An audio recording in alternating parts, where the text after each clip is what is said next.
charm and picturesqueness of the English village is undisputed the world over.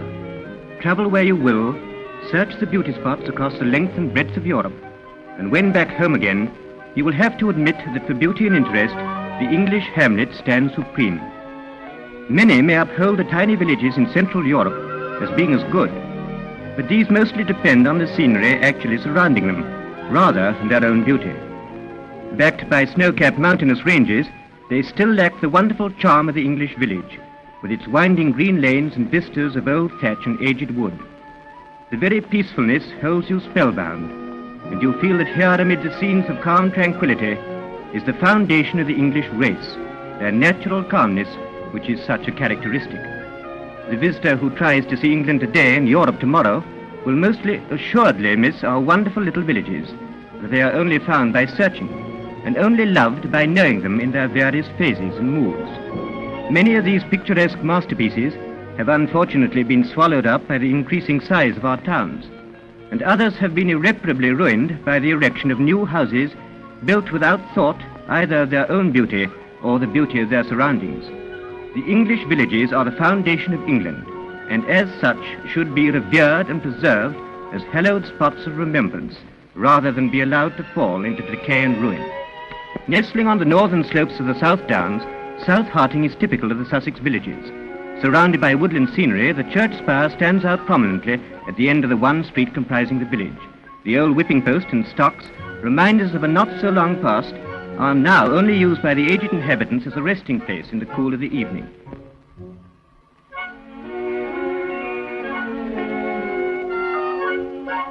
At the other end of the street is that great institution, the village inn, where the farm workers gather at the close of day to discuss subjects ranging from pigs and cows or the chances of the local cricket team. A well-preserved and excellent example of an English country village. This enchanting old village of rustic cottages and irregular streets was in existence as long ago as the 12th century. As it is built practically on the site of an Augustinian priory, very little of which unfortunately actually exists. The old thatched cottages, with the swallows darting and wheeling in the sunshine, present a picture with which we can conjure up memories of the old monks living their life of simplicity, which is still preserved in this beautiful little backwater of English life.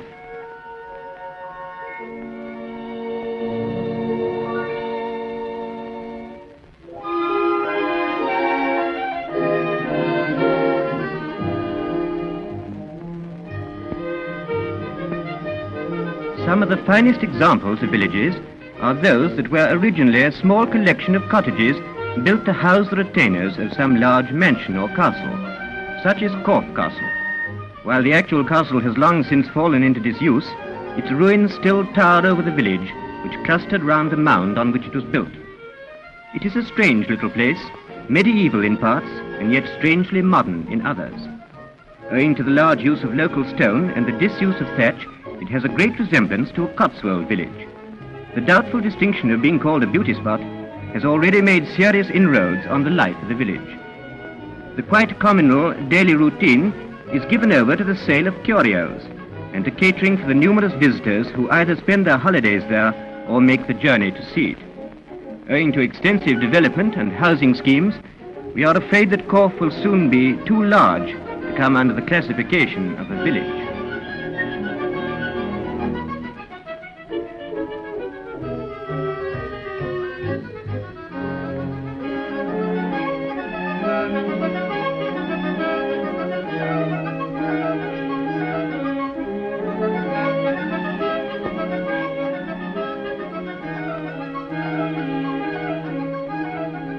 To the searcher after villages, it is a great thrill to discover one that has apparently been forgotten, that has been built and never added, where the quiet is only nestling close to the sea with its back to the South Downs. It is a striking example of communal village life. The cottages themselves seem in league with nature and are covering themselves with foliage to add to the general beauty. The hum of the bees, the song of the birds, and the scent of flowers combine here in a setting of charm and picturesqueness seldom equaled.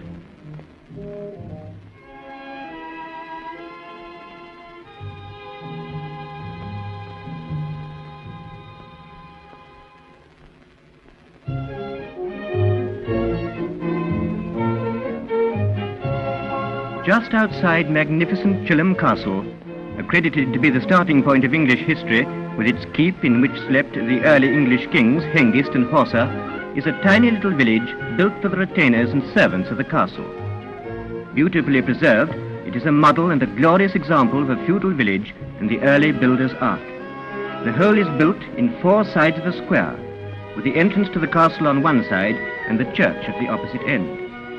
A delightful spot where it is easy to imagine the knights in armour on their magnificent horses, lances at rest and plumes flying, issuing from the castle gate and sallying forth to battle for their lord and master. A real piece of old England in such wonderful preservation that it is difficult to believe that it has stood for centuries.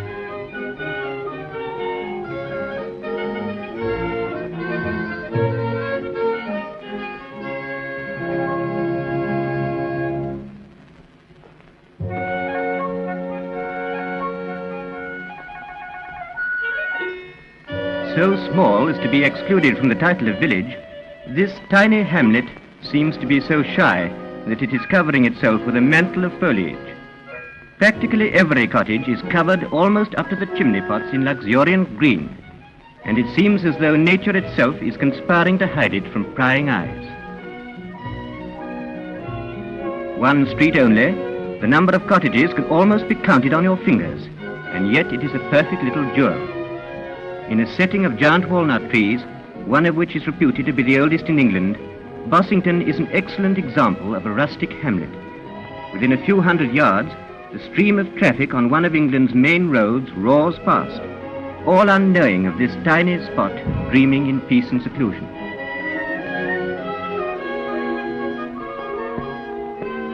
Like its neighbour Bossington, Selworthy is well hidden. This positively enchanting spot is built in a luxuriously wooded vale overlooked by the village church, and is surely one of the most beautiful of our English hamlets. Perfect examples of weathered thatching on wood and plaster cottages combine to make an arresting picture. One feels constrained to walk and talk quietly, lest we disturb the amazing tranquility of the scene. Such perfection is rare. These cottages grouped round a small green, surrounded on all sides by thickly wooded banks, constitute a picture that only preserved age can give. A wonderful example of England's heritage, age and beauty, the envy of less favoured nations.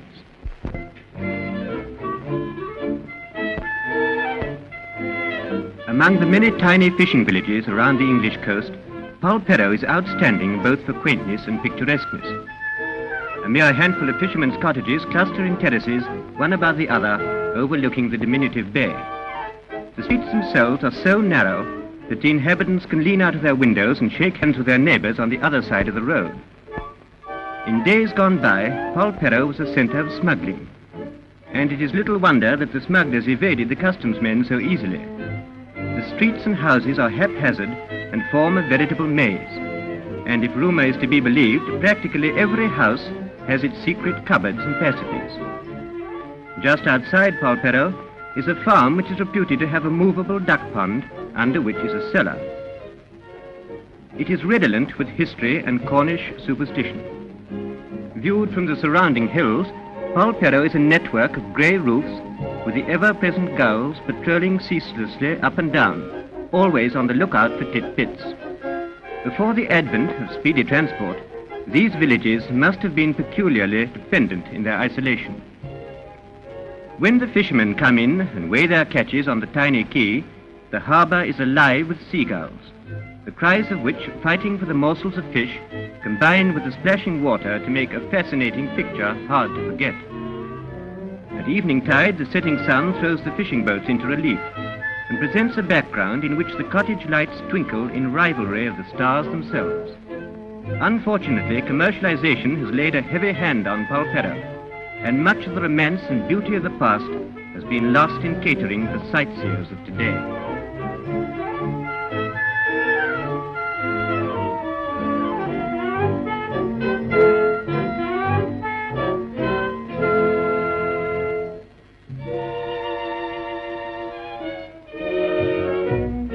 On the west side of Derbyshire, there is a beautifully secluded village. One approach is through a ford, and the other via a splendid avenue of lime trees. All entrances to this village are gated, but it is well worth anyone's trouble to open these gates and pause for a while in Tissington.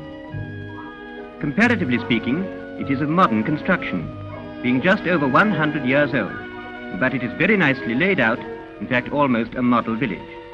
Like most of the best villages, this one is built around the hall. As an example of a stately English home, this must rank high. The old mansions of England should be among our most treasured possessions, and it is a great pity that circumstances are forcing the owners into selling them and converting them into hotels. This at least preserves the structure, but the dignity and prestige are lost. Tissington is famous for the yearly ceremony of well dressing. During one period, drought descended on the village, and it was entirely devoid of water. The villagers held a mass prayer meeting, and the following morning water was gushing out from 5 springs. These have never since failed and are well preserved.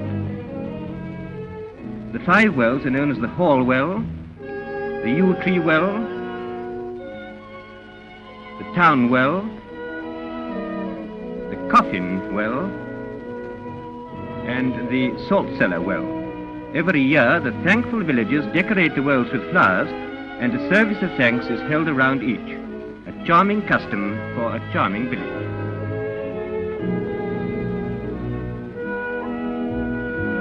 As the tide of commerce and industry sweeps across the country, it often raises small hamlets into towns, and reduces what were quite big villages to mere semblances of their former selves.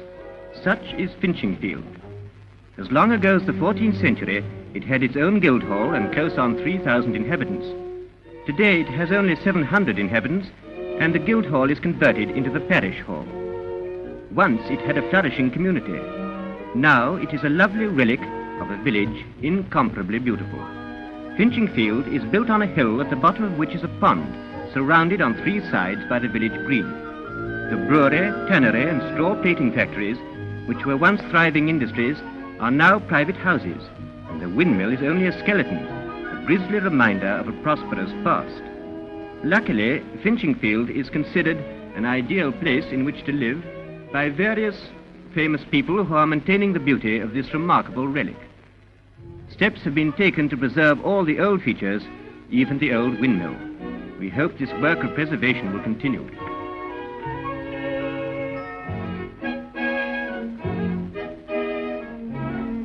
Devon is renowned for its beauty, but Clovelly is so beautiful and unique that it must be seen to be believed. The most blasé globetrotter will stand captivated by its quaintness and unreality. One small street leading from the cliff top down to the tiny harbour below is all there is. This is believed to be originally the bed of a small stream running down the cliff side. Lined on either side by spotlessly clean, whitewashed houses, the street is built in a series of wide cobbled steps, which are very trying for ladies with high-heeled shoes. Transport in the village consists of donkeys, the masters of whom do a thriving business transporting the lazy ones back up the steep street. The houses are covered with banks of gorgeous flowers, hydrangeas and roses, seeming to flourish here practically wild. The tiny byways which branch off the main street are so small that they are seldom visited, one glance being enough to absorb all their unique charm. The fascination of Clovelly lies not only in its buildings or age, but in its difference. Originally, the menfolk wrested their living from the sea, but today a much easier livelihood is made from the thousands of visitors who come from all over the world to see this dream specimen of an English village. Most of the small fishing boats have left the harbour, and boats suitable for day trips and fishing expeditions replace them. Although a famous beauty spot, attracting charabanc loads of sightseers every day, the beauty of Clovelly is being well preserved. While not being a typical English village, it is such a unique jewel of unbelievable beauty that we hope the hand of exploitation and vandalism will be indefinitely defeated.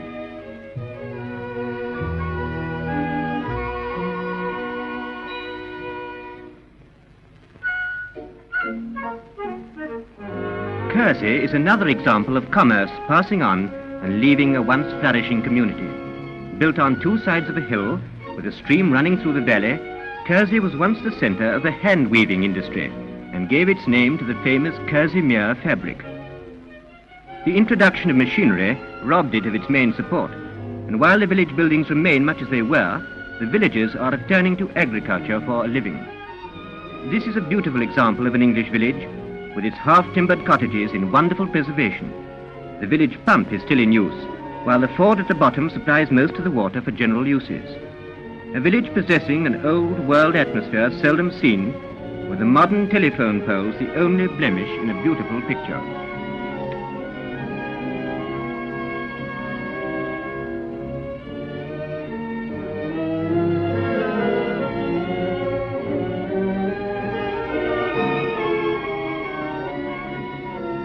Gloucestershire is famed far and wide for the famous Cotswold Hills which pass through it. From the roads which run along the ridges of these hills, magnificent panoramas intersected by valleys can be obtained.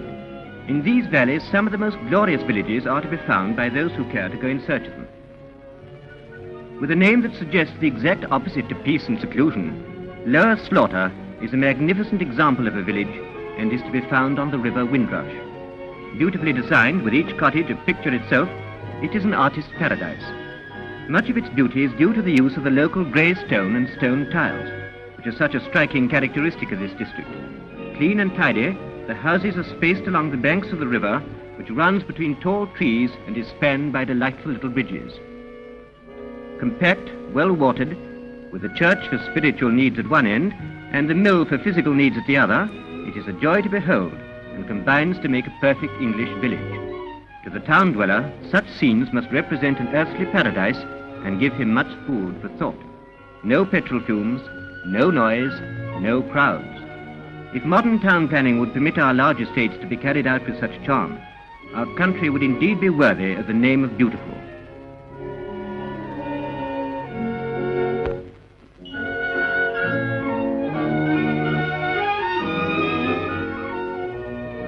Although the advance of science, bringing such advantages as the telephone with its rapid intercommunication, the wireless linking the most isolated village with the big towns, the grid system with its universal supply of electrical power with the replacement of the oil lamp, and the modest car with its cheap and reliable transport, have done much to harmonize and bring up to date the lives of the villagers. We sincerely hope that what is left of the English villages will forever remain as shrines at which we may worship the charm of beautiful England.